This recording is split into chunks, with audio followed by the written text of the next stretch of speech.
Pirates outfielder Starling Marte could see an extended absence due to soreness in his side. There's been no official diagnosis, but Marte was out of the Pirates lineup on Wednesday afternoon. Mariners outfielder Nelson Cruz is expected to be sidelined for a couple of games. Cruz left Tuesday night's extra innings tilt against the Rangers after getting hit by a pitch in his right foot in the bottom of the fourth. X-rays turned up negative, but he does have a deep bone bruise. Blake Swihart's agent, Brody Schofield, told NBC Sports Boston on Tuesday night that he has asked the Red Sox for a trade. In the NBA, Game 2 of the Western Conference Finals between the Rockets and Warriors takes place tonight in Houston. The Rockets look to even the series at 1, while the Warriors look to take a commanding 2-0 lead back to the Oracle. And the Boston Celtics hit the road in the Eastern Conference Finals with a 2-0 series lead after surging in the second half on Tuesday to beat the Cavaliers. I'm Dan Strafford, and this has been your Fantasy Sports Radio Network News Update. Stay tuned to the Fantasy Sports Radio Network for more updates at the top of every hour. It never gets old. All right, everyone. 2 truths, 1 lie. I was going to be on The Real World. I play the oboe. And I saved a kid's life. You definitely never saved a kid's life. I'm serious. Last summer, I donated bone marrow to a kid who had leukemia. Saving a life. The truth is, it's easier than you think. Learn how at dkms.org. Who knew we were living with a hero? A hero who plays the oboe.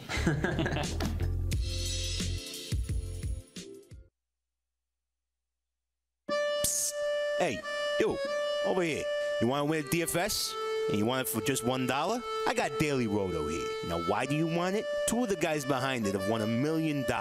It's not just about the writers. Not 1, not 2, but 3 subscribers have won $1 million too. That's 5 millionaires. 5, count them. And it's not counting the $100,000 winners too. They talk about it in the Slack channel. But why is it $1 right now? Special price for the month of May. Yeah, if you don't like it, then walk away. If you love it and you're winning, keep going. Do I use it? How do you think I afford my massive tracksuit collection? Come on, look at the glitter on this. It's beautiful. You can sort your stats, add your own weights, read articles, distinguish between slates on FanDuel and DraftKings. You gotta go to dailyroto.com and enter code $1. I may just be a creepy guy in a random alley inside your head, but I know what I'm talking about. That's dailyroto.com, code $1. That's it, $1. $1 month, and start winning. Fantasy. Robinson Cano, out with a broken hand, suspended for 80 games for violating performance-enhancing drug policy. Are you surprised by this, Mike Florio? Yes, I'm completely blindsided. Yeah. Obviously, if I saw an 80-game suspension coming, I wouldn't have traded for him. The first day on my team, he breaks his hand. The third day on my team, he gets suspended for 80 games. The one thing we said about him is that he's an Iron Man. Weekdays, 2 p.m. Eastern on FNTSY Radio and on your popular podcast providers. You're listening to the Fantasy Sports Radio Network. Fantasy, best friends forever.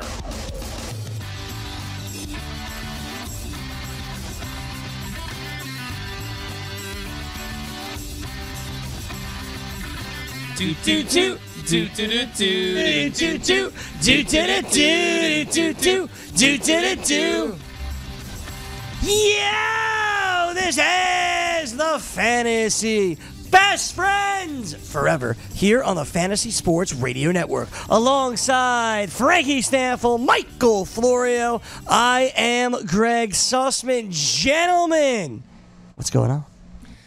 Not much, Greggy. Got some day baseball going on right now. Aside from that, nothing too crazy going on. Look forward to the show, Greg. Oh, me too, man. Me too. Mike Florio, how are you? I'm good. I brought my AJ Pollock shirt from home. Appreciate Greggy, that. So you can pour one out or light a candle or whatever it is voodoo you have to do to make sure he's back. Appreciate closer that. to 4 than 8 weeks. Can we leave that that way? Yeah, exactly. Thank you very much. Injury optimism at its finest. Striking Gregg Sussman here. Did you know that on a Wednesday? It is. Did you know that AJ Pollock in that number 11 is my favorite number? That's my go-to number. Is 11. Is it? Yeah. Didn't know that till now. What about you guys? What's your go-to number, Florida? 5. 5. And I think you could, if you know me. So you're a David Wright joke, all right? Yep. Frankie, what's your number? I don't really have a go-to. When you play basketball, you don't have a number? Number 1, I guess. Number 1? Yeah, I mean, I would jump all over the place. I don't really have a set number, but I guess 1. All right. Seems a little conceited. No, I'm just kidding. No. Listen, you got a number? Everyone should have a number. I always hated the people that, no matter what, just chose 23. Like, come on. I would have. Be a little more original. If I would have guessed, I would have guessed 8 for Frank. I feel like Kobe. I feel like 7 and 8. I know how much he loved Kobe. I feel like 7 or 8 were the most popular favorite numbers of people. Who wore number 1 for the Knicks back in the day? I think it was like Chris Childs, yeah. Yeah. I was a big Chris Childs fan when I was 8 growing up. Hey, I respect it, man. One's good. Yo, speaking of Latrell Sprewell, I saw him here yesterday at the hotel. Yeah, you texted. That's crazy. So when random. you texted me that, I literally had just walked downstairs It was to the wild. studio. I must have literally just been around him. Dude, and he's looked still up. in like phenomenal shape. It's crazy. Really? He's like ripped up. Like he's not jacked, Did but you take like. a picture of them? No, I didn't. I was too nervous, man. I was like, and you know what? I looked at him. I'm like. Was you he know, talking to anybody? Or was he hanging out? No, he was. I think he just got done working out in the gym or something. Right. He was up on the 6th floor and he was going to. He was trying to get on the elevator. So you weren't being like, "Hey, Spree, can I just take a quick didn't- picture?" In Frank's I was defense, like, yo, he's just like a normal guy. I don't Sure. want to like bother him. Like, you know, like, I'm- it might happen often. So I was I'm like whatever. 99% sure I won when I was in the lobby once. Right. Marcus Camby was just sitting there. Like, it looked just like Marcus Camby. Probably was. He had like diamond earrings. He was wearing like basketball attire, kind of like he was gonna either go to a gym or something. And I did like a double take, and like he looked at me, and then quickly looked away. And I was like, yo, he definitely doesn't want to be bothered. He's like a normal guy trying to live his life. I don't want to go up and be that guy. I did text Corey, though, like, I'm pretty sure Marcus Camby's in the lobby. And he was like, I'll go check. Latrell Sprewell could definitely still ball out. Like, there's no doubt in my mind. Also, listen, the guy's in great shape. I'll say this: the one guy that I saw Kevin Ollie. Remember in our hallway on the 4th floor, and I took a selfie with Kevin Ollie. I see WNBA players all the time. Yeah, they're here all the time. Greg definitely has no shame. Just like walk up to a dude. Well, so normally I don't care. Normally I don't care to because I'm like you. It's just like, listen, these guys are regular people, being like kind of sort of in the media like we are. Like we talk to people, right? Like we've talked to athletes, not regularly, but like it's not an unreal thing to like talk to an athlete, you know. So for me, like I like just like shaking their hand, being like, hey, you know, I'm Greg, nice to meet you. Like yesterday, we did a show with somebody. We had a coach here that like has some like Maryland ties. It was really, really cool for me to just like pick his brain. Like I didn't tweet that out or even like bother telling my friends, but like it was really, really cool because I was able to talk Maryland basketball with him, and it was awesome for me. The one thing I usually do is I'll just tell my friends because they're always like, oh, that's awesome. Yeah, so they wouldn't care. You know what? I will tell one friend because like he will care because he's a big college basketball guy and he'll kind of understand it. But the rest of them don't really care. It goes like to me. The first like, I guess like experience I had like that was the first time I ever covered the Mets. This was back in like 2014. I interviewed DeGrom and Travis d'Arnaud. Like DeGrom was still a nobody at that point, and I just kind of like I was so nervous to like approach them, but then once I did, I realized like, yeah, they're regular people. They don't want to be talking to me right now. Like, so I just like I figured when I see people like that, I'll usually leave them alone. Yeah, I'm kind of with you. Let's get an update. Speaking of basketball, can we get a good basketball game tonight, Greggy? Like something down to the wire, like a 3-point game with a couple minutes left. Is that possible? I don't know.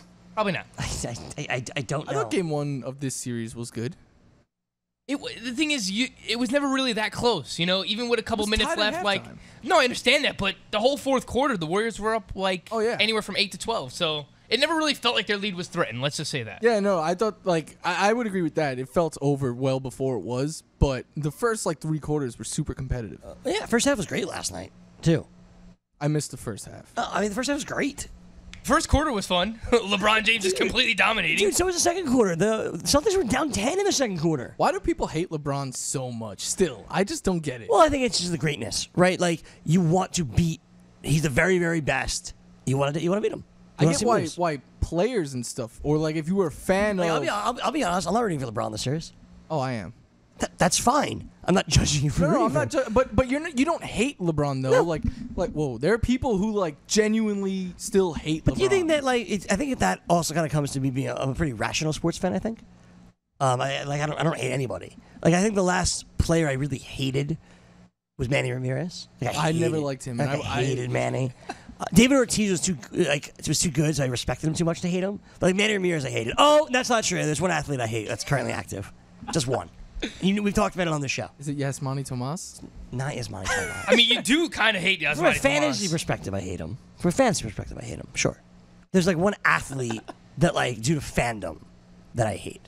We've talked about him. You guys should know this. Can we get a sport, or would that give it away too I easily? think you'll give it away. I think it'll hit you as soon as I tell you the sport. We're thinking about 3 major sports right now, so Right, it's well, kind of hard to. Well, let's break it down, right? Like, it's not nothing with hockey, obviously, because I don't care. Oh, yeah, I don't didn't think it has include to- hockey in the 3 I don't major think it's sports. basketball because the Knicks haven't been good. Agreed. The Knicks have been irrelevant. So- if there was so one, it's not basketball. If there's one Nick guy to hate, I don't think it'd it's- probably be Paul Pierce and I'll retired. say Deshaun Jackson. There you go. Okay, Okay. that's great. I I was know going you, to guess Greggy. Des Bryant. That's why we're best friends, bro. Janoris Jenkins should stand Des Bryant every time they play. That is true. I could care less about Des Bryant. You know, for people watching or listening, they might think that we weren't best friends the way that yesterday's show ended. We're best friends again. We got off the air. We're like, oh, that's pretty good. That was the whole conversation. Like, you'd think we get off the air and be like, continue the fight. And it was, we didn't. We got some feedback, too. It seems like most And it was people all are, positive for me. Yeah, most people are on your side. So. It was very I'll take shocking. the L, whatever, man. It was weird. Frank's like, what's going on? It was very shocking. Normally, people don't agree Don't with agree with me Greggy. at all. Nando was with you. We had a couple of people tweet us from yesterday. all like the people that are super rational. Just to put it, like, Bow on in it. Put conclusion. a bow on it. If my commissioner said that I wasn't allowed to do it because those are the rules, I wouldn't have combated that. I would have been like, okay, that's fine. I'm not going to argue it. I just threw it out there, and if he allowed me to do it, he did allow me to do it, so I'm not going to say no. Like, if I can get a player in there, then yeah, I'm going to do it. Yep. Let's get to some news from last night, shall we? Yes, sir. Alrighty. From last night, yesterday afternoon, really, I want to start with Jordan Lyles. He was awesome yesterday against the Rockies. He took a perfect game into the 8th inning. I remember on FST, Matt Modica called out Jordan Lyles, somebody he wanted to watch.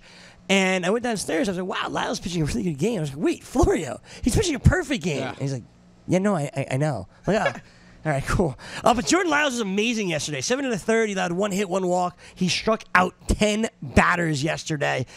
He was amazing.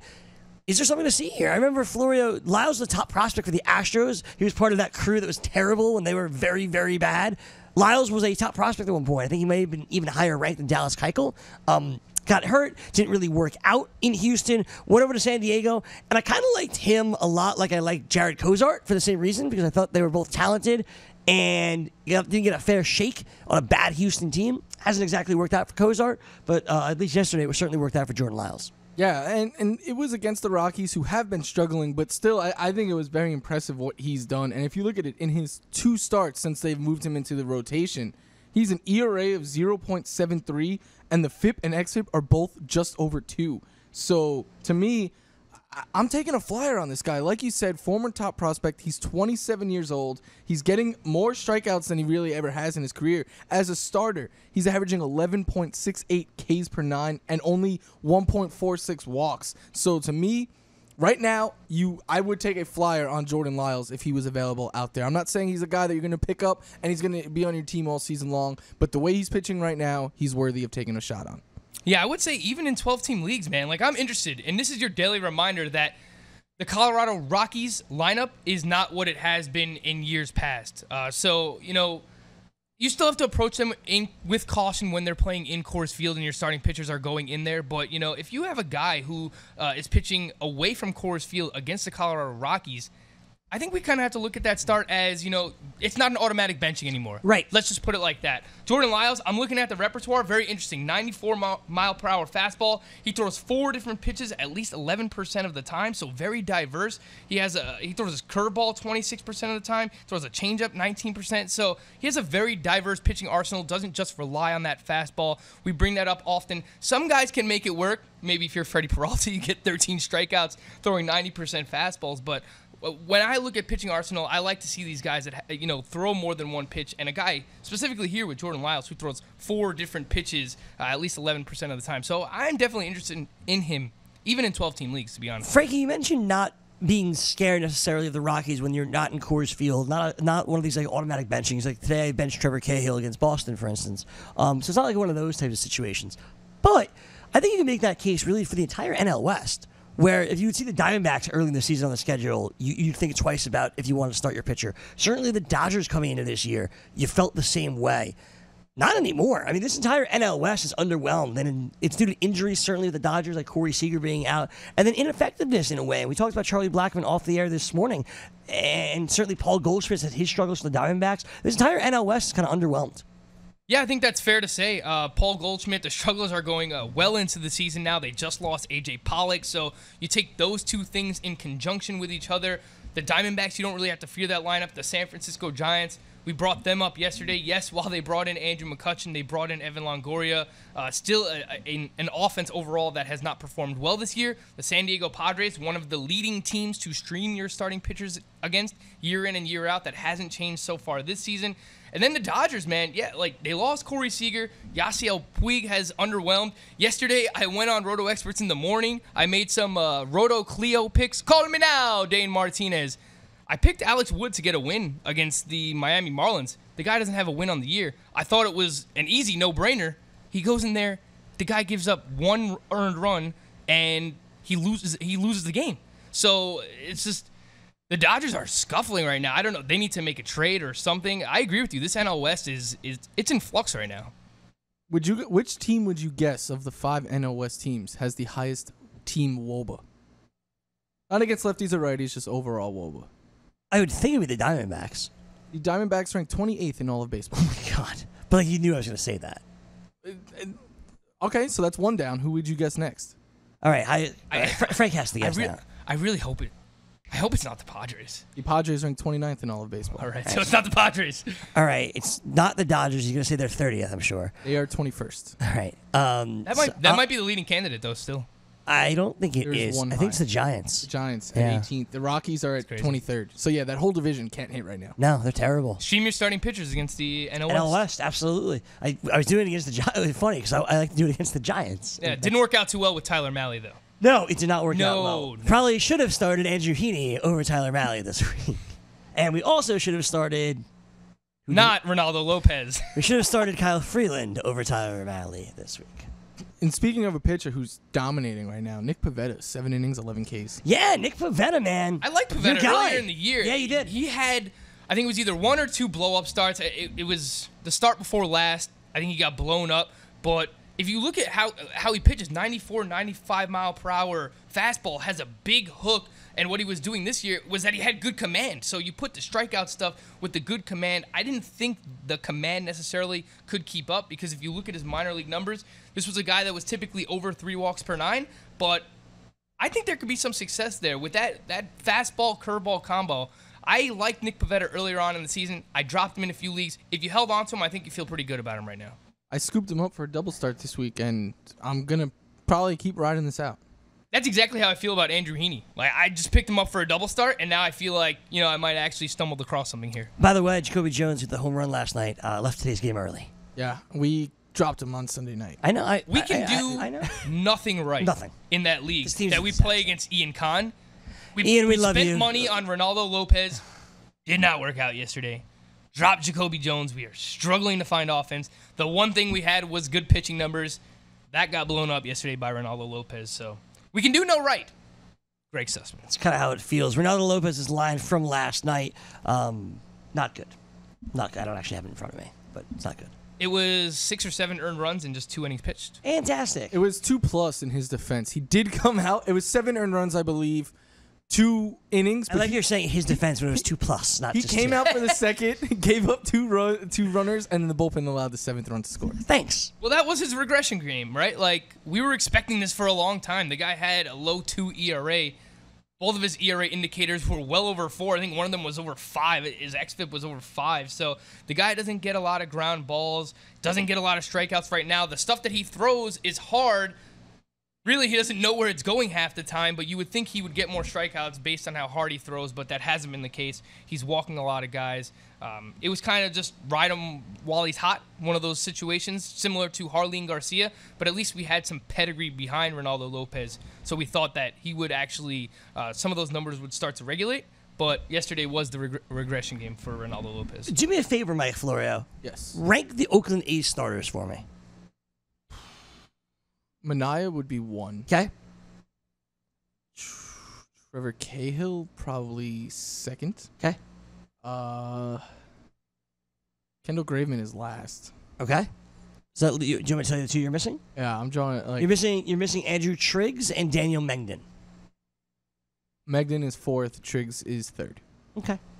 Last night, Mengden, 6 innings, 2 runs, 1 or more earned. He's allowed 2 runs or less in 5 of his last 6 starts. It's impressive against the Red Sox. In my opinion, I would rank him ahead of Andrew Triggs. Okay. Doesn't get a lot of strikeouts, but the way he's pitching right now, he is giving you good ERA and good whip. So what he did against the Red Sox last night was impressive. I agree with Minaya and Cahill 1 and 2 there, though. Bunch of other notes to get to from last night. Some pitching performances, some injuries, and someone named Dan Winkler is a thing now. We'll break that down next on the BFFs.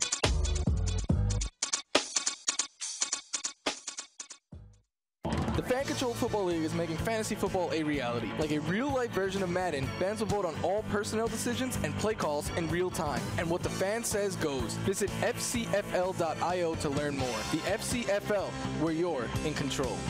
With ThermoSpa's unique built-in thermofiltration system, you simply fill it with a garden hose and your water stays crystal clear with very little maintenance. Right now, they're offering 0% APR financing with approved credit and a $1,250 savings coupon. Call ThermoSpas today at 800-603-6422 for your free DVD videos and brochure. That's 800-603-6422. Call 800-603-6422 today to take advantage of 0% APR financing.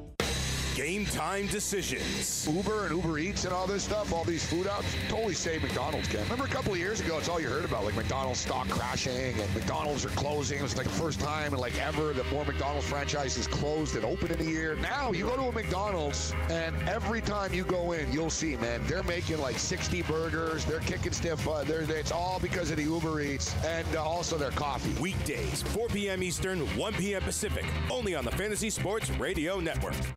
This is PBA President Pat Lynch. Allow me to tell you what life is like for our cop families.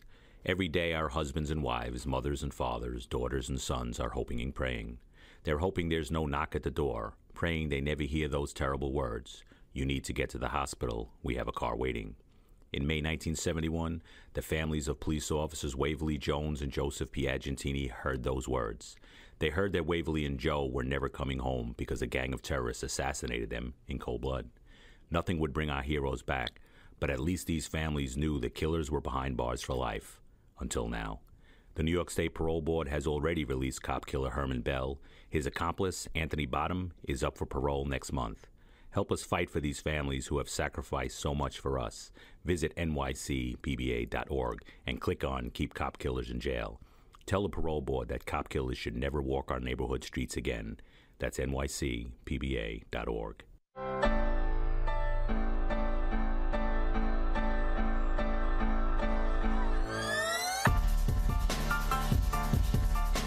Want to remind you that you're tired of losing all of your money on DFS when 75% of your lineup performs? Well, it's time to try MyBookie.ag's Prop Builder. The new player props tool allows you to avoid sharks winning 90% of the money in DFS while still getting the high payouts with its parlay capabilities. Invest in the players that you want without salary caps and forget having to create multiple lineups. Ditch the hassle of dealing with late scratches and go to MyBookie.ag, open a new account and enter the promo code FNTSY and you'll receive a 50% deposit bonus. Don't be a loser and eat DFS chalk while playing DFS Rake. Be a winner and play the MyBookie.ag Prop Builder. Plus, you can access the one sport not yet touched by DFS, the sport of kings, that's horse racing. Play, win, and get paid at the safest online sportsbook in the world. It's simple. Go to MyBookie.ag, open an account, enter the promo code FNTSY, and receive your 50% deposit bonus. Click the player props pool, choose your player prop, and collect your winnings. That is MyBookie.ag. The promo code is FNTSY. Greg, you know what's crazy? I'm actually on MyBookie right now, right? Okay. I wanted to look into what kind of odds can I get for the Cleveland Cavaliers to now win the series.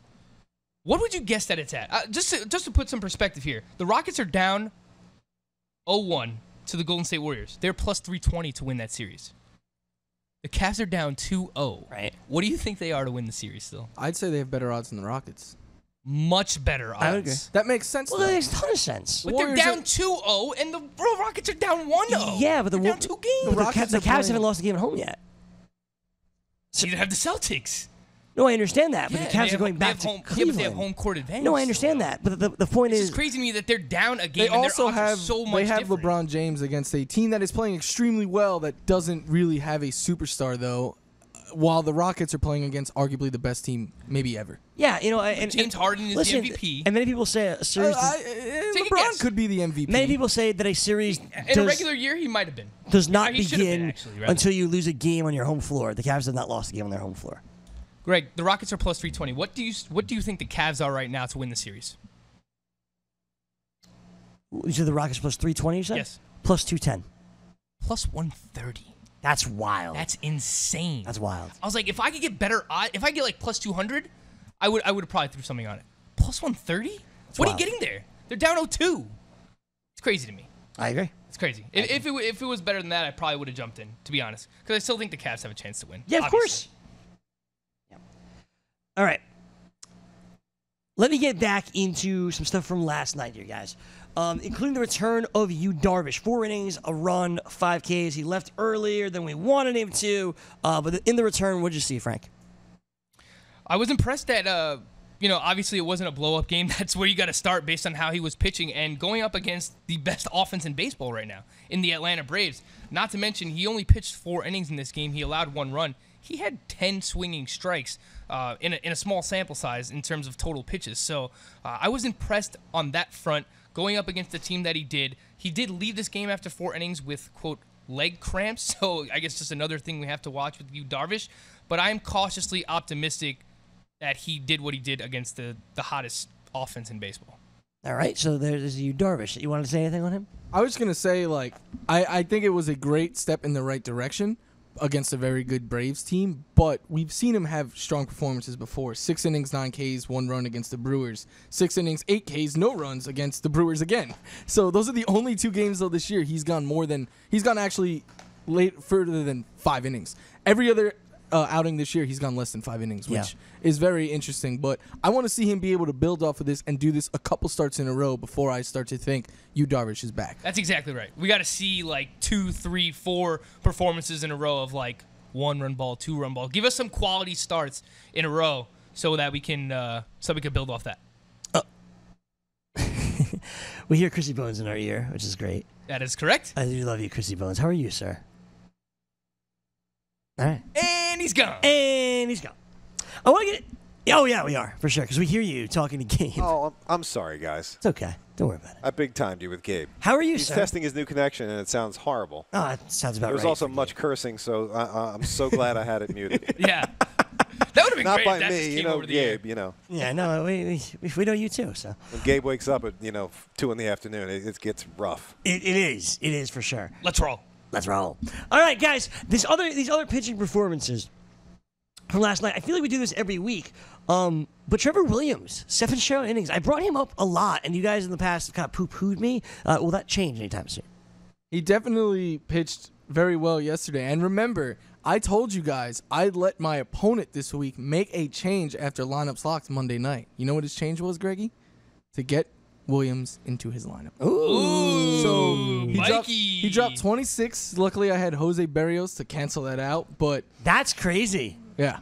I would be pissed. I'm not too worried because I still think I'm going to win. I'm still up a decent amount of points. I believe we're equal starts. He has some bad hitters. But regardless of that, Williams is pitching very well right now. And if you want to take a flyer on him, I'm fine with that. But still, he doesn't strike out a lot of guys at all. In fact, his walks per 9 is not too far behind his Ks per 9. All the ERA indicators show that he's pitching should be having a ERA over 4. You look at the left on base percentage, it's still pretty high. The BABIP at 232. I still think there's going to be regression coming his way. Yeah, absolutely. And we've seen now with a couple of starting pitchers that we said regression is coming soon. I noted Ronaldo Lopez earlier in the show. There was Jarlin Garcia earlier in the season. Jarlin the Marlin. I remember your friend who was like, I'm just going to keep throwing him out there. He still is. He's got the ERA. He's got the whip. I'm playing him this week. Well, yeah, you should hope that he just keeps throwing out Jarlin Garcia. Marlin. This is classic example of that with Trevor Williams. The K per 9 under 6. The walks per 9 over 3. Mike referenced the 232 BABIP. The strand rate higher than league average. Doesn't get a lot of ground balls. It's only a matter of time. I mentioned him on Monday as a sleeper 2-star pitcher this week just based on matchups alone. I believe it was the White Sox and might be the Tampa Bay Rays over the weekend or something like that. So I like the matchups there. But, again, there is going to be major regression coming soon with Trevor Williams. So you ride it out while he's hot, but after that one bad start, or maybe even just get him out before that happens. Okay, moving on. I wasn't sure you wanted to comment on that. Oh, but, no. All right, just moving back on. Some more pitching performances last night. My man, Mike Foltynewicz, 10 strikeouts in 5 innings. I love Folty. He's awesome. The thing, though, that is frustrating with him is it feels like he get 10 Ks and he was 5 walks last night, right? Like, he's constantly having long at-bats, and that just limits his upside. Like, he's great. He's a guy I'd much rather have in Roto because of the strikeout upside and all that, whereas in points, you kind of want a guy who can give you a quality start and go deeper into games. He doesn't profile as that because he's just so erratic. Yeah, and he's only gone more than 5 innings in 2 starts this year out of 9. So, and in those starts, he went exactly 6 innings. So he hasn't gone more than 6 in any of these starts. So yeah, I agree with Mike. For Roto, he's better. He's still going to kill your whip, though. Like, the guy has never had a whip better than 1.3, as well as he's pitched getting strikeouts this year. His whip is still 1.34 this season. Yeah. So he's a guy who I think he can be adequate in ERA, maybe like a mid-3 ERA, mid to high 3 ERA guy. He's going to give you strikeouts for sure, but gonna hurt you in the whip department. Could maybe pick up some wins because the Braves' offense is as hot as they are. Sure. But again, he's gotta be able to go deeper into games in order to get those wins, Greg. Our boy Jack Flaherty came back last night, 5 2/3, 5 hits, 1 run, 3 strikeouts. He'll even be better in the future. So I like Jack Flaherty. Talked a lot about him, so I'll move on quickly. Jose Barrios, finally, 7 1/3, 2 hits, 1 run, struck out 10. This is the Barrios we've been waiting for. I think it was a long time coming, but we knew it was in there, Florio. Yeah, I mean, we crowned this guy a potential top 15 pitcher. Crown their ass, crown him. After a month. I think it is important to note that they were home. That has been an issue for him in his career going on the road. He's pitched well, though, this year. He had that great first start of the season in Baltimore. He had almost a no-hitter, I believe, in Puerto Rico, which is, they were technically home, but that's not a home game for them. So Kind of a home game for him. It is, but it's not like he's pitching, in Minnesota. So I do think he has taken strides there. I think he may just be one of these guys, though, who is a little up and down. We have to remember he is still extremely young. I would imagine the best is yet to come for Barrios, but right now I own him in multiple leagues, and while there's been some frustrating parts, in the grand scheme of things, I'm happy with what I've gotten out of him. All right, moving on. You have Jaime Barria, who pitched 7 innings of 1 run ball, 7 strikeouts. Who is he? I'm pretty sure that's Jaime Barria. Sure, him too. Gregg Sussman. Jaime. We own him. Yes. That doesn't mean I have to know how to say his word. We did not get him in the lineup yesterday, so again, we could do nothing right in GDD. Jesus Christ. He was going up against the Houston Astros. To me, that was more of a prove-it start if he gets it done, which he absolutely did. 7 innings yesterday, 7 strikeouts. But again, another guy, not to the extent of Trevor Williams and Harleen Garcia. There is going to be some regression. Harleen the Marlene. But Jaime Barria does have a 3.27 FIP. So should we just call him Jaime Neighborhood? Sure. Okay. I'm not sure. But 7 Ks per 9, not too bad in the walks department. Pitches in a solid ballpark. I think based on what he did yesterday, you could feel a little bit more comfortable about getting him in your lineup right now. I would say outside of like Jordan Lyles, he's probably like the next starting pitcher guy that's available that I think should be added. I'd agree with that. He's pitching very well right now. He's getting a lot of ground balls. Not doing a decent job at limiting some hard contact. Whatever the Angels pitchers are eating or drinking or whatever, let them keep doing it because they're pitching very well, and most importantly, they're staying healthy. Yeah, absolutely. And I got to give you credit, Frank. Not credit, but just shout you out. Shout me out, kid. Because your boy Eddie Diaz blew a save. Woo! Did you see how he blew it, though? I didn't see it, but I just wrote it in there. I was like, yeah, Joe with a mustache. Edwin Diaz blew a save. Joey Gallo hit a hard ground ball to Ryan Healy, who bobbled it, threw the ball to Edwin Diaz, got it, and Profar was testing him. And as Edwin Diaz went to throw home, the ball slipped out of his hand. So if Healy comes up cleanly with that, if Diaz doesn't drop the ball, maybe he doesn't blow the save. I am not worried in the slightest about Edwin Diaz. Well, you know what? That's part of what I was worried about with Edwin Diaz is that he can't really field his position. Some hitter notes from last night, guys. Starling Marte left the game with a right side injury. Not sure if it's an oblique or an intercostal strain. He's not playing today. I think we'll have to wait for some more information there. Carlos Gomez also left the game and immediately went on the DL. So Florio sent a text message to us last night. Guys, the first time this year, we have a full GDD Frank lineup. sent that. Yes, I did. Okay. Frank sent a text message last night to our group saying, for the first time this year, we have a full lineup. One day later, It is no longer full. Not even close. Not even close. We don't have catchers playing. We have Carlos Gomez on the disabled list. Again, we could do nothing right, Greg. No, not at all. Nelson Cruz might miss the weekend. He's got an injury, so the Mariners really banged up, of course, with Cano and Nelly Cruz out. A couple of relievers coming, or a couple of pitchers coming, making their way back. It's Robbie Ray, who's thrown from 90 feet, and Shelby Miller. Don't forget him through a bullpen session. How important is it, Mikey, to go out and get Shelby Miller right now? I wouldn't say it's like vital, but if you have a DL spot or a spot on your bench, I mean, we have seen him at times pitch very well. He's been completely Dr. Jekyll, Mr. Hyde, and it's not like he's like, I know Frank says this a lot about like John Gray. He's not a pitcher like that. He's a pitcher who will either have like a great year or a terrible year, it seems. But I think if you have a spot available, he is a name not to forget about, because I know we haven't seen him in like a year and a half now, but when he was pitching, he was at certain years very, very valuable in fantasy. Mike, who would you rather stash right now, Shelby Miller or Irvin Santana? Because I feel like that might be a decision some people have to face. What is the latest timetable on Irvin Santana? I feel like it's kind of just like it's whenever he's healthy. He's in limbo. Yeah, he's in DL limbo. At least with Shelby, they're saying like around the All-Star break he could be back. We have a he threw batting practice on Monday. Irvin Santana. So he's around the same point as Shelby Miller. I think I would. Roto World speculates for mid-June on Irvin Santana. I'd probably go Irvin Santana if I needed a back of the rotation guy or something like that. But if I just wanted a upside flyer, I'm gonna go with Shelby Miller. Yeah, that's exactly what I was gonna say. I was gonna say for upside, it's probably Shelby Miller. If you just need like a stabilizing force, ERA whip kind of guy, I think Irvin Santana's your guy. I don't know if I agree with that, honestly. I think you guys are overrating Shelby Miller a little bit. I don't think he could be this high upside. He has higher upside than Irvin Santana. I don't know that he does. He does. We've seen him do it for a full season, Greg. A long time ago. We've seen. What was it? It was 2-3 years ago. 2016. He had a very strong season. That's 2 years ago, Greg. He averaged almost 10 Ks per nine. He had an ERA of 3.91, but the FIP was 3.23. The xFIP was 3.08. In today's climate, if you could get a lot of strikeouts from a 3.91 ERA, you can live through that. I'm going back to the stats now. So in that year, no. Yeah, I messed up. That's not correct at all. I messed up. I will, Greggy. I just pulled it up. Yeah, no, 2015 was the year I was referencing. I'm sorry.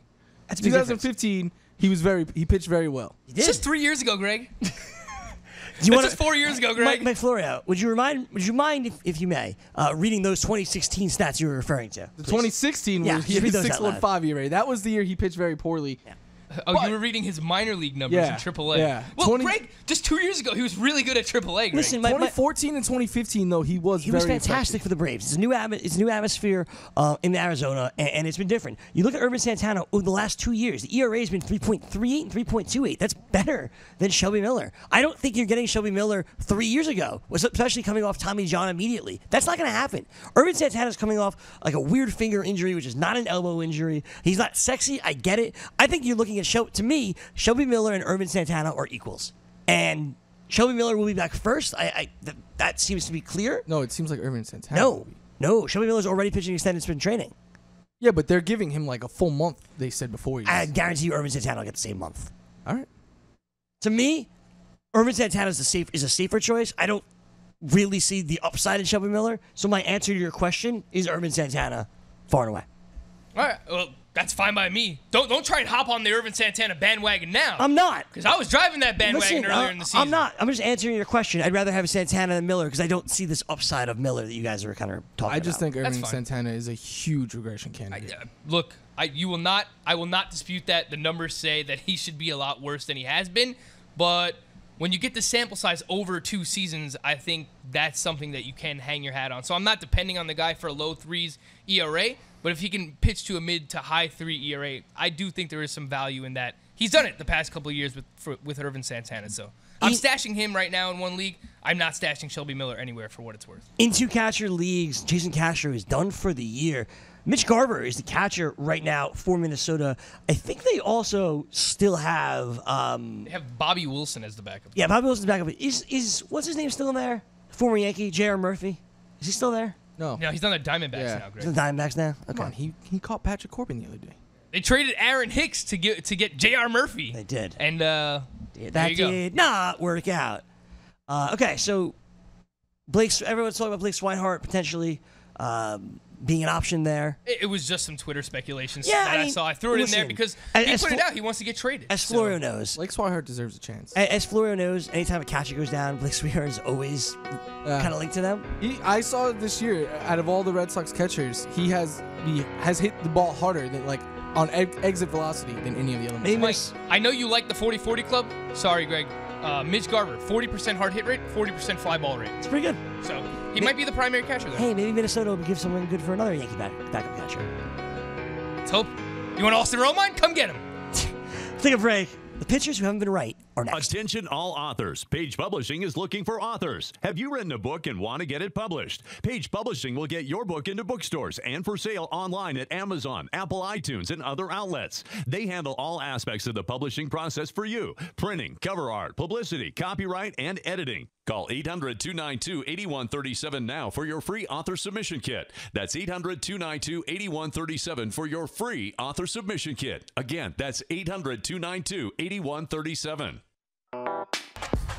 Muscle Maker Grill was made for baseball season. Muscle Maker Grill supplies you with delicious, healthy meals that will give you energy to cheer on your team week after week. Whether you're craving flavorful salad, packed wraps, or guiltless entrees, Muscle Maker Grill has you covered. Hosting a game? No problem. Our catering packages will have your whole team satisfied with flavors ranging from Italian to Tex-Mex and much, much more. Visit MuscleMakerGrill.com for your nearest location and have a winning season. Fantasy Baseball Hour with Al Melchior. See, Trent Rosecrans is with us from the Athletic Cincinnati. Matt Harvey, what'd you think about his first start as a Red? The results were good. He only did have 2 swings and misses. The Reds haven't had too many pitching performances like that, regardless of where they're being played. So it's a net positive thus far. And also, you look at the velocity, and you saw him up at 96 a couple times. He was pitching 93, 94. That's a good sign as well. Weekdays, 3 p.m. Eastern on FNTSY Radio and on your popular podcast providers. Skix sneakers are taking over tailgates and alumni homes across America. Skix canvas high top, low top, slip-on, and kids tennis style sneakers designed in officially licensed college colors and logos is a must-have for every college fan's wardrobe. Fun, fashionable, and comfortable. Whether you're at the big game or watching the game at home, Skix helps fans perform better. Go to Skix.com and use promo code FNTSY for 15% off your pair now. That's Skix.com. Skix sneakers, the soul of a true fan.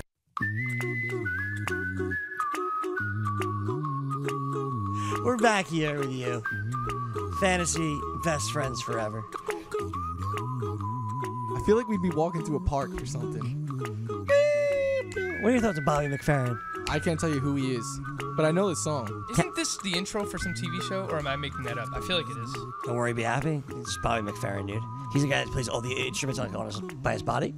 Yeah, I didn't know that. Like, the whole thing is just this.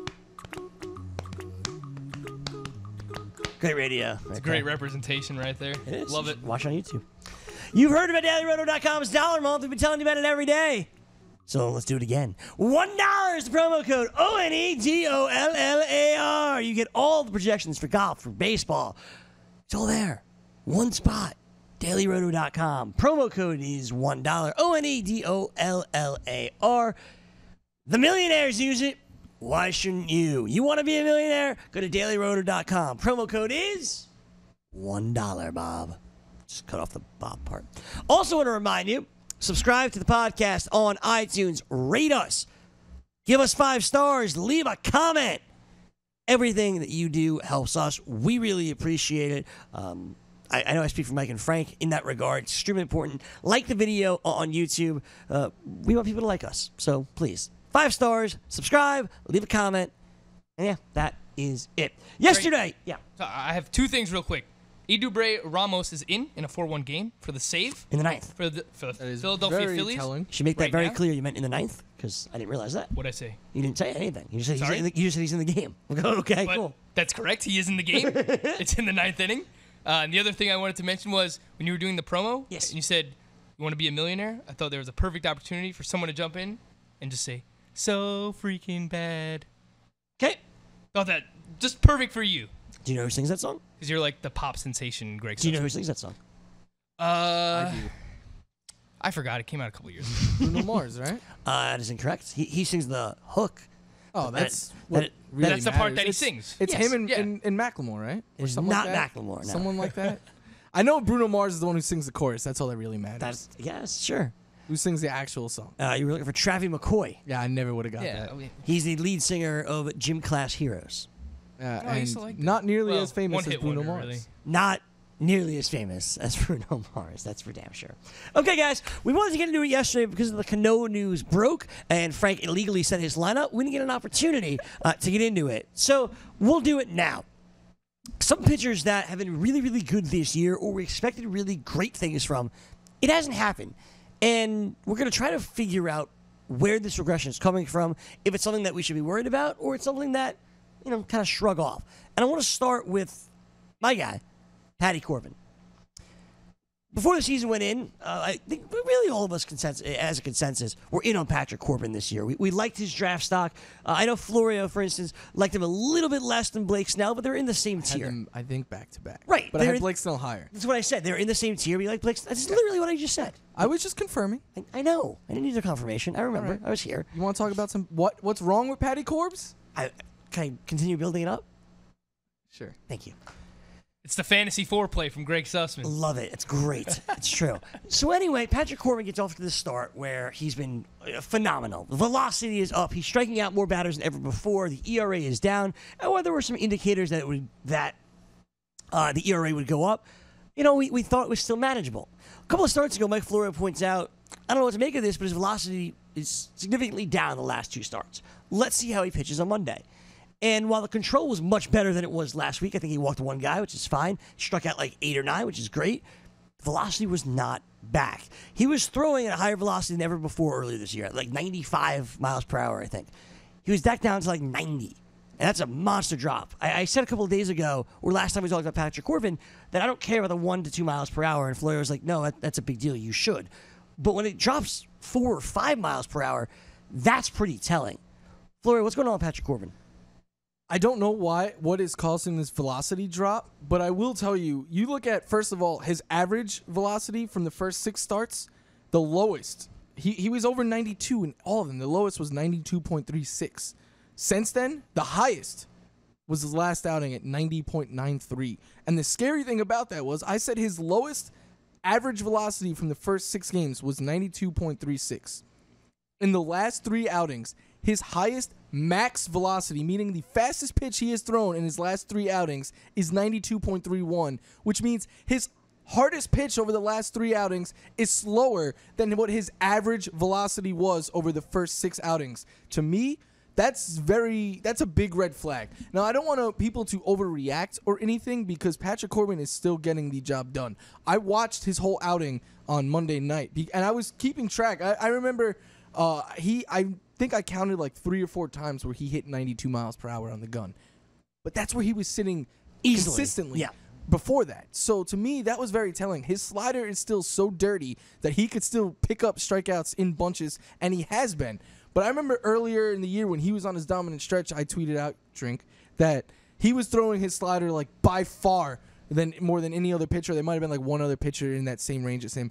And to me, that is scary because we often hear pitchers talk about how the slider hurts their elbow. I cited a lot. Zach Greinke says he'll throw his slider 4 or 5 times a game, and he picks carefully when he does it because of the effects it has on your arm. Steven Matz once went a whole season without throwing it because of this pressure that it puts on your elbow. So when you're throwing a slider that often, to me, it leads me to believe that you are a candidate for injury to the arm. And the fact that the velocity is now down by like a significant amount, I do have some concerns that somewhere down the road, a DL stint is coming for Patrick Corbin. We saw it with Carlos Martinez. I just fear that Patrick Corbin may be next. Yeah, I think that's a great point, Mike. And that was something that you touched on with Carlos Martinez, and you actually called accurately. You touched on his velocity, and you said, maybe there's something wrong here, and then a couple of days later, he actually ended up on the disabled list. Now, we're not going to speculate on Patrick Corbin here because we haven't heard anything of that. But as you mentioned, first 6 starts, average fastball velocity, 92.2 miles per hour. The last 3, his average fastball velocity is down at 89.5 miles per hour. That's nearly 3 miles per hour less on his fastball. If you could choose any statistic you want to, he's regressed over his last 3 starts. First 6, 2.25 ERA. Really, all the ERA indicators were right in line. 2.69 FIP, 2.01 xFIP. The last 3 starts, 3.18 ERA, 2.79 FIP, still very good, 3.28 xFIP.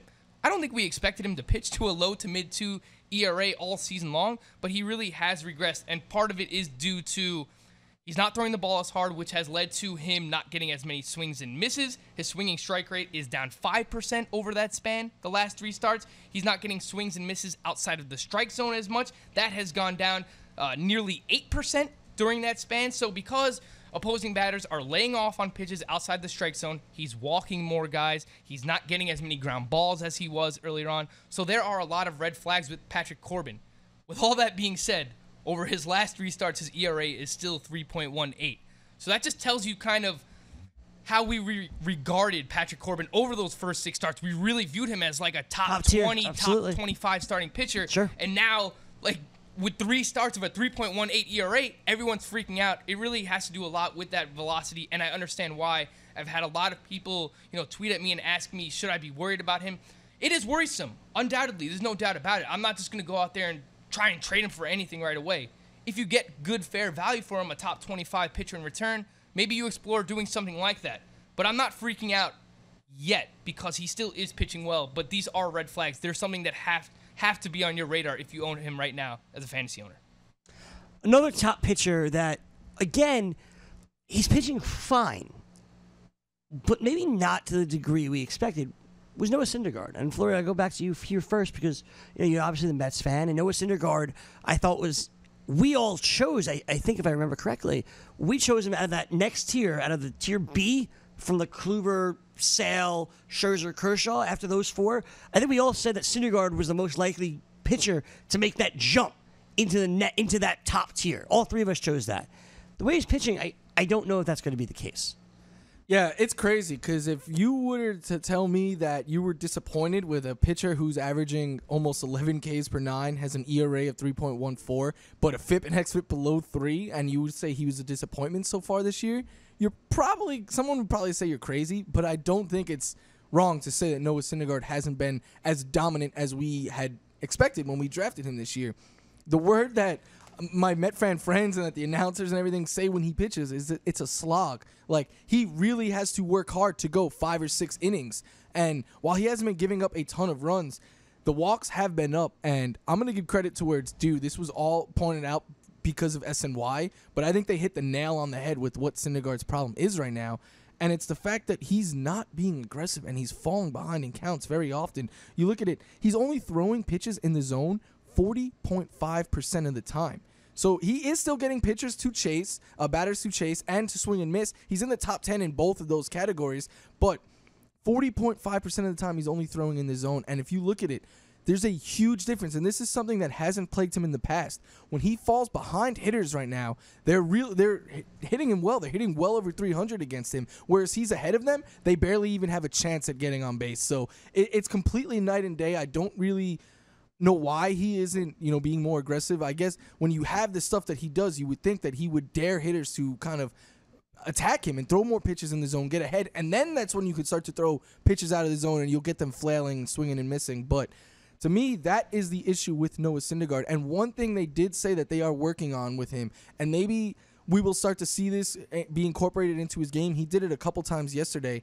They're trying to get him to throw up and in more at batters. And when I say that, I don't mean not like throw at them, but just brush them off the plate a little bit. Be aggressive. Make the batter feel uncomfortable because he likes to throw down in the zone. And to work on that, their poor bullpen catcher, they make him stand at the plate, and Noah Syndergaard just throws the pitch near his elbow, and the guy just has to stand there and take it. Like, that's very scary, knowing how hard Noah Syndergaard throws. But I think if he can begin more aggressive and start to attack hitters and throw more up in the zone, I do still expect better days to come for Syndergaard.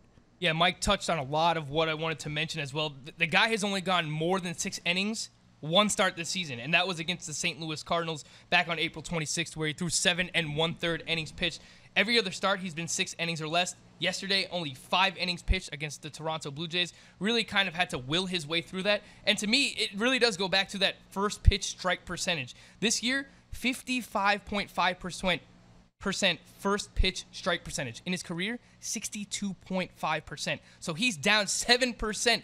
Mike is right in that he's falling behind in counts, and he has to work back to get back into the count there. And because of that, it's making his pitch count go up. He's not allowed to go deeper into games. The only problem I have with him for fantasy is that he still has a 3.14 ERA. Like, I don't necessarily think you can buy low on him right now. That's probably accurate, right, Greg? Like, if you tried to give up, do you think you give up Garrett Cole to get Syndergaard right now? I don't think you can either. No. Ultimately, it's one of these situations where you gotta have to ride with it. If you own him, just don't. I think people would 100% take Garrett Cole. You think they would? I don't. I would do that trade. Like, if I was a Garrett Cole owner, I would offer it for Syndergaard to try and get him. Would you agree? Garrett Cole is so good right now. He is. I think, it wasn't great last night. I think Garrett Cole, but he wasn't bad either. Like, I think Garrett Cole is held up to the standard like this. Like, that Garrett Cole start from last night, what was it, 5 innings, 3 earned runs? Yes, sir. Noah Syndergaard's done that plenty this year. Sure. So, I think maybe it's not the numbers per se that are terrible with Noah Syndergaard, but maybe it's expectations or perception or whatever. But I do think people view him as he's having a down year. Let me give you guys a couple of updates. A lot of updates here. Number one. I saw your face lighting up like fireworks while I was talking. I'm sorry. These no, updates are it's wild. fine. Like, I was interested to know like what you saw because I figured. Here we go. Ready? CJ Cron homered again. Number 10. CJ Cron homered again. He's going to hit 30. There you go. Next, Phillies won, got the save, and it went to Hector Neris. Interesting. Hold on. So Ederay Ramos comes in, strikes out 2 guys, and then they bring in Hector Neris, who gets Chris Davis to ground out. So this is not actually going to be a save. So this is something that Mike and I figured out this year. Why is that not a save? It happened with Jeremy Jeffress. If you come in for just 1 out in a 3-run lead, it's not a save. Really? Oh, it's because not the time because the tying run is not anywhere. In the batter's not on deck. It's not in the hole. Not on deck. In the hole, it's really. On deck. Well, it's on deck. Because it's always it's in the 5-run save is when the bases are loaded and the Yep. tying run is on deck. Mike's right. Okay, but in a 3-run game and a closer comes in, the tying run's not on deck. You know what I'm saying? It's a full inning. But it's a full inning. Oh, but it's a full inning. Okay. Yeah, so if you come in after the first or second out are Okay. recorded, it's not a save. But that is interesting, though. It sounds, unless It definitely, to me, this sounds like Gabe Kapler being Gabe Kapler. This sounds like we have a 3-run lead with 2 outs. Let's try to get our closer some But confidence. I'm sorry, this is mind-boggling to me. Because are the Phillies nowhere of a doubleheader today or no? They just played 1 game early. Because they got rained out last night. Are they playing again today or no? They are not. I don't believe they are. Okay, so the game wasn't rescheduled for today. This is weird. I don't get it. Yeah, I don't see them on the schedule. I don't get it. Unless Ramos got hurt, which I don't think I don't know. I haven't seen anything about that. I don't know. If he didn't get hurt, I still think it's just like a confidence He thing. struck out 2 guys. No, not for him. I think it's for Neris to be like, you closed the door on this team. You finished out the game for us. Something like that. This is kind of like overthinking it, in my opinion, right? Like, we see managers do this all the time. You want to see them stay loyal to their guy, but you know what? If I'm being objective here, as a Hector Neris owner in multiple leagues, the guy has done everything to lose his job right now. So if Dubrey Ramos is pitching well and he just struck out 2 guys, I'm going to give him a chance to be the closer. He's pitching well right now. So I get that you want to stay loyal to your guys. Like, if you want Neris to be your closer, okay. You want to build his confidence back up. But if Ramos is pitching well, he should get a fair shake to try and be the team's closer. I think in my opinion. Gabe Kapler probably realizes they don't have a lot of great arms in that bullpen, and they need Neris to be great. Like, they need Neris to be what we all thought Neris was going to be, or at least be, like, serviceable where you can trust him to come in and preserve a lead. So maybe they're just trying to build him back up. It might be like a mental thing with him, too, because ever since he stepped into the closer role, he hasn't been lights out. Hector Neris last year, the second half was much better than the first half, but he hasn't been the pitcher we saw in the setup role in years before that when he was with the Phillies. When he was in the setup role a couple of years ago, we were banging on the door for this guy to be the closer of the future because he had filthy stuff. We haven't really seen that in the closer's role even since the start of last year. How about Gabe Kapler having those Phillies 8 games over 500? Weird move, though. Your boy Anthony DeComo points this out about the Mets, which I think I find interesting. Robert Gsellman's in the game today, pitching for the 19th time in 39 games. Three days after throwing 3 innings against the Phillies. The Mets are down, 6-0 right now? Yep. No one in baseball has thrown more relief innings this year than Robert Gazelman. Last night with a 9-2 lead, they brought in Lugo for like 3 innings. And I'm just like, yo, preserve these guys. You're going to overwork them. Like, you should have – they just called up a bunch of relievers before the game. You should have guys who could come in this situation. You shouldn't always have to go to the same few guys. But it's what they do. They don't trust Jerry Blevins right now. They don't really trust – I don't think Callaway trusts anyone outside of Familia, Lugo, and Gazelman. You know, we buried the lead. Yoenis Cespedes got placed on the disabled list today. Yeah, he did. Mike, take it away, kid. I mean, if it's just a 10-day stint, I think it's the right thing to do. Right? Guys go on the 10-day DL. No matter what, it's the right thing to do. Yeah. No matter what, it's right. I don't think it's bad by any stretch. And Greggy, Smart. DJ LeMahieu is, quote, seeing a hand specialist about his injured thumb. So that doesn't sound good either. You know who else did that?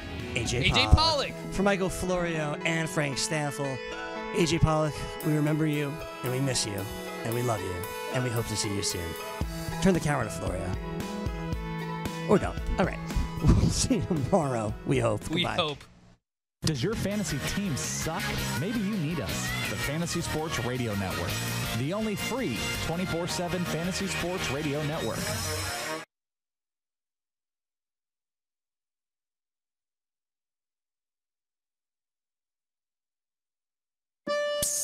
Hey, you, over here.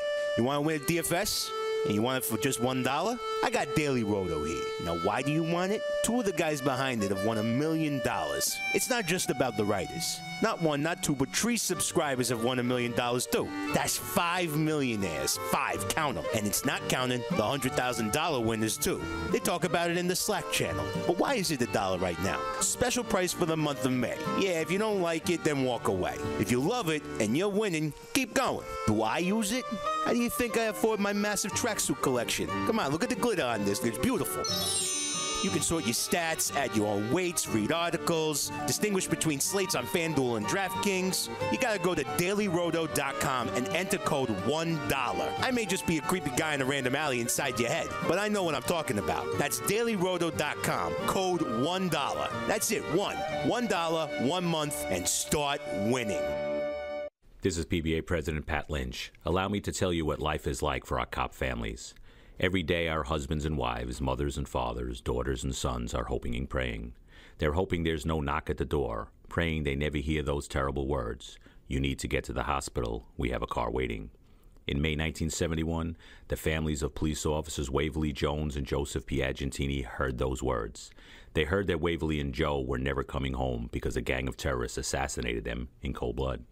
Nothing would bring our heroes back, but at least these families knew the killers were behind bars for life. Until now. The New York State Parole Board has already released cop killer Herman Bell. His accomplice, Anthony Bottom, is up for parole next month. Help us fight for these families who have sacrificed so much for us. Visit nycpba.org and click on Keep Cop Killers in Jail. Tell the parole board that cop killers should never walk our neighborhood streets again. That's nycpba.org. You're listening to the Fantasy Sports Radio Network, the only free 24/7 Fantasy Sports Radio Network. Bring your A game. Ladies and gentlemen, you are now listening to the Fantasy Baseball Hour with Al Melchior.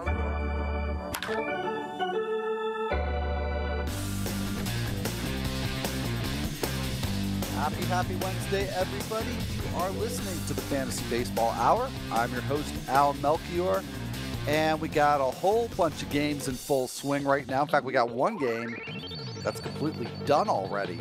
I'm not sure that's happened yet this year on the Fantasy Baseball Hour. So Phillies and Orioles had an early one at Camden Yards, and Nick Pivetta made really quick work of the Orioles. Phillies winning 4-1. Pivetta, 11 strikeouts in 7 innings. He improves to 3-2. And not a terrible day for Andrew Kashner, but not a good enough day to compete with Nick Pivetta and the Phillies. So that one's in the books, but we got a whole bunch of games already underway. We've got a very, very small nighttime slate.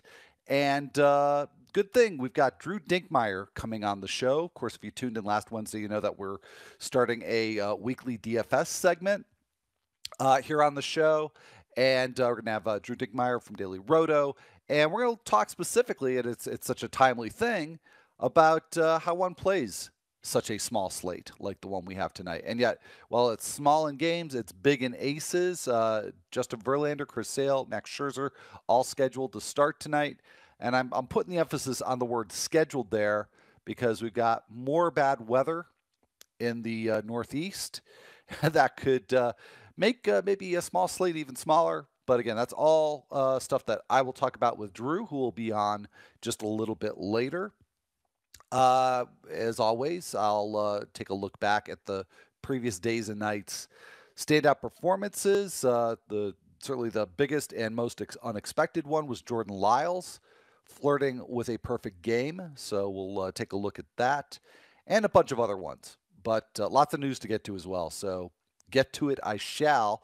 A.J. Pollock, he has been diagnosed with an avulsion fracture in his left thumb. And according to his manager, Torey Lovullo, he figures Pollock's going to be out anywhere from 4 to 8 weeks, which is quite the span. But you figure best case scenario then is that you're not going to see A.J. Pollock again for about a month. Meanwhile, the Diamondbacks, their lineup is out. And actually that game starts in about 40 minutes. That's at Chase Field. And they're hosting the Brewers. It's Matt Cook and Brandon Woodruff.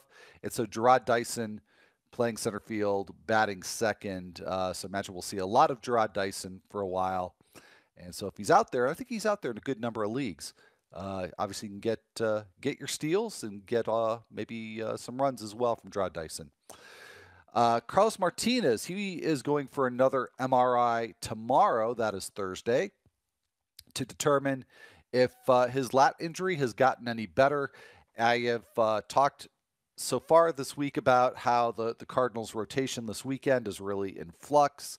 Didn't know if maybe Martinez was going to be ready to make a start on Sunday. They're going to need a starter on Saturday as well. Well, what we do know, there's a lot we don't know, but what we do know is that Martinez will not be making a start for the Cardinals this weekend. So it's not going to be a minimum stay on the DL for him. And those starts against the Phillies on Saturday and Sunday still TBD. So stay tuned for that, and stay tuned to see when maybe we can expect Carlos Martinez to come back. I'm sure we'll know more, probably not today, but maybe tomorrow after he gets his MRI. That, by the way, coming to us from the St. Louis Post-Dispatch, and they also give us this update on Luke Gregerson, that he's got a shoulder issue that's putting him on the disabled list.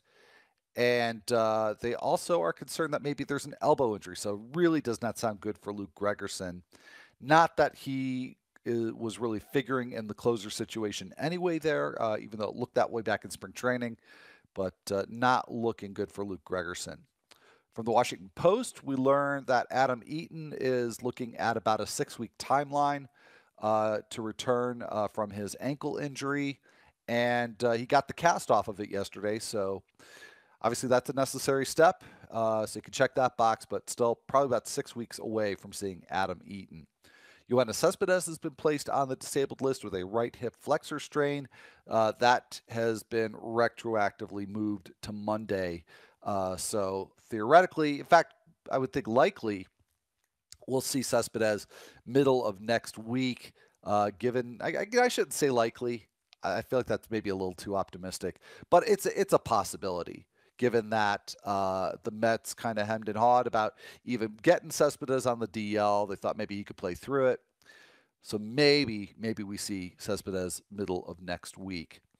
Nelson Cruz took a pitch to his foot, and he has a deep bone bruise. And according to the Seattle Times, he is going to miss a couple of days. So hopefully that timetable will stick, and we'll see Nelson Cruz back this weekend.